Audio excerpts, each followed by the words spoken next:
اور پھر ہر مخلوق میں اللہ تبارک و تعالی نے الگ الگ خاصیتیں اور کمالات رکھے ہیں تاکہ کائنات کی ہر ضرورت پوری ہوتی رہے۔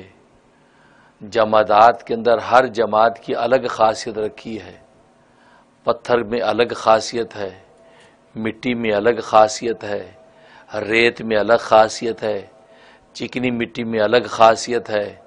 گویا کہ جتنی بھی بے جان چیزیں ہمیں نظر آتی ہیں ہر ایک میں اللہ تبارک و تعالی نے الگ الگ خاصیت رکھی ہے۔ پھر معدنیات کو دیکھیں تو معدنیات جو جواہر ہیں ان جواہر میں سے ہر جوہر کی خاصیت الگ رکھی ہے۔ ہیرے کی خاصیت الگ ہیں، زمرد کی خاصیت الگ ہے، فیروزے کی خاصیت الگ ہے، موتیوں کی خاصیت الگ ہے۔ گویا کہ یہ جتنی معدنیات ہیں ہر معدنیات میں سے جتنے جواہر ہیں ہر جوہر کی خاصیت اللہ تبارک و تعالی نے الگ الگ رکھی ہے۔ پھر نباتات میں اللہ تبارک و تعالی نے ہر سبزی اور پھل کی خاصیت الگ رکھی ہے، ہر درخت اور پودے کی خاصیت الگ رکھی ہے۔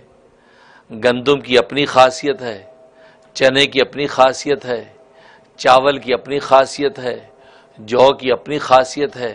گویا کہ جتنی بھی سبزی اور اناج ہمیں نظر آتے ہیں ہر سبزی اور اناج میں اللہ تبارک و تعالی نے الگ الگ خاصیتیں رکھی ہیں۔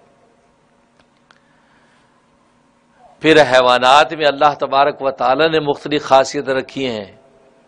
ہر جانور حیوان حلال ہو یا حرام ہو اس میں الگ الگ خاصیتیں الگ الگ کیفیتیں اللہ تبارک و تعالی نے پیدا کر رکھی ہیں۔ بکرے کے گوشت کی الگ خاصیت ہے، گائے کے گوشت کی الگ خاصیت ہے، بھیڑ کے گوشت کی الگ خاصیت ہے، مچھلی کے گوشت کی الگ خاصیت ہے۔ تو گویا کہ جتنے حیوانات جن کا گوشت کھایا جاتا ہے ان میں سے ہر گوشت میں اللہ تبارک و تعالی نے الگ خاصیت رکھی ہے۔ اور آج تو میڈیکل سائنس نے یہ پروو کر دیا ہے کہ انہوں نے یہ دیکھ کر اس کے اندر ریسرچ کر کے اس نتیجے پر پہنچے ہیں کہ واقعی ہر گوشت کے اندر الگ الگ اللہ تبارک و تعالی نے کیلوریز رکھی ہیں، ان کے وٹامنز کیلوریز الگ الگ ہیں، ان کے اندر خاصیتیں حرارت یا برودت کے اعتبار سے الگ الگ ہیں۔ کسی کا گوشت گرم ہے، کسی کا گوشت ٹھنڈا ہے، کسی کے اندر رطوبت ہے، کسی کے اندر یبوست ہے یعنی اس میں خشکی پائی جاتی ہے، کسی میں تری پائی جاتی ہے۔